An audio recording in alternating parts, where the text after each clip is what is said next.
Dans un village paisible niché au creux de collines ondoyantes, vivait un jeune homme aux rêves plus vastes que le ciel sans fin. Il avait des mains agiles et un esprit vif, façonnant des outils et des objets qui scintillaient d'ingéniosité. Ses créations arrachaient des exclamations d'admiration à ceux qui l'entouraient, et bientôt, les murmures de son talent se répandirent comme une traînée de poudre. La fierté gonflait sa poitrine, une chaleur qui propulsait chacun de ses pas. Mais avec la fierté vint une ombre, discrète au début, s'insinuant dans son cœur, à son insu. Il commença à désirer les feux de la rampe. Chaque nouvelle invention n'était pas seulement le fruit de son habileté, mais une scène pour sa brillance. Il dévoilait ses œuvres avec éclat, se délectant de l'admiration qui suivait. Ses créations devinrent plus grandioses, non par nécessité, mais pour éclipser la précédente. Les villageois, autrefois inspirés par son ingéniosité, l'observaient désormais avec un mélange d'émerveillement et de malaise. Ces démonstrations semblaient moins un partage qu'une exigence d'éloge. Un printemps, le village fut confronté à un défi. Un pont vital, usé par le temps et les intempéries, grinçait sous le poids des pas. La communauté se réunit, échangeant des idées pour le réparer avant qu'il ne s'effondre. Le jeune homme y vit une opportunité, non seulement d'aider, mais d'éblouir. Il imagina une structure si magnifique qu'elle serait évoquée pendant des générations. Ignorant les suggestions plus simples, il esquissa des plans pour un pont orné de gravures complexes et d'arches imposantes, un monument à son génie.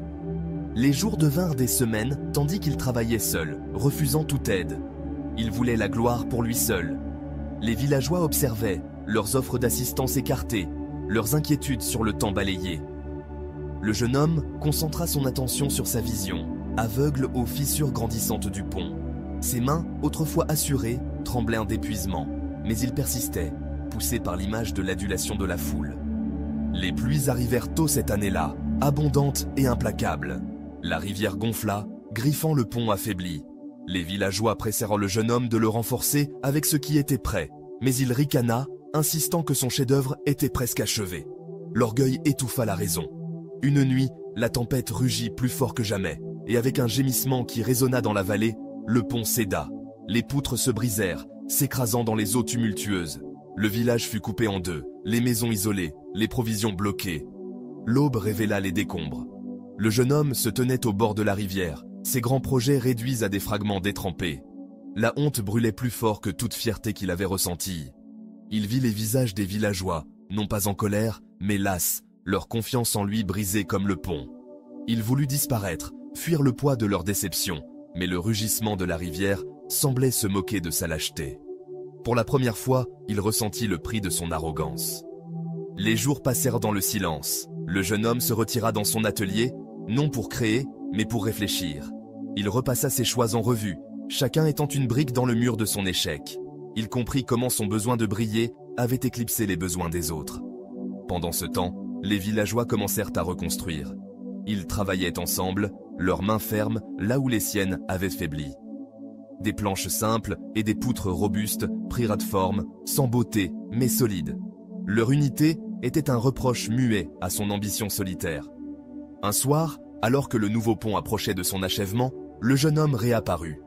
Il ne portait ni outils grandioses, ni dessins élaborés, juste un modeste fagot de cordes et de piquets. Il s'approcha des villageois, la tête basse, et offrit son aide. Ils hésitèrent, leur regard scrutant le sien à la recherche de sincérité. La trouvant, ils acquiescèrent, et il se joignit à eux. Ses mains, autrefois utilisées pour le spectacle, servaient désormais. Il nouait des cordes, transportait du bois, et écoutait des idées qu'il aurait autrefois rejetées. Le travail était lent, l'effort partagé. Le jeune homme ne ressentait ni projecteur ni frisson des applaudissements. Mais quelque chose de plus doux grandissait en lui, une fierté silencieuse, non pour lui-même, mais pour faire partie de quelque chose de plus grand. Le pont prit forme, sans ornement mais fiable, un témoignage de l'effort collectif. Lorsqu'il fut terminé, les villageois le traversèrent ensemble, leurs pas assurés, leurs visages rayonnants de soulagement. Le jeune homme resta en retrait, observant. Il n'avait plus besoin d'être au centre. Le temps passa et le jeune homme retourna à son métier. Mais son travail changea. Il fabriqua des outils pour les fermiers, répara des toits pour les voisins et enseigna aux enfants les compétences qu'il gardait jadis pour lui. Ses créations étaient en pratique, nées du besoin plutôt que de la vanité. Les villageois comptaient à nouveau sur lui, non pour son éclat, mais pour sa constance.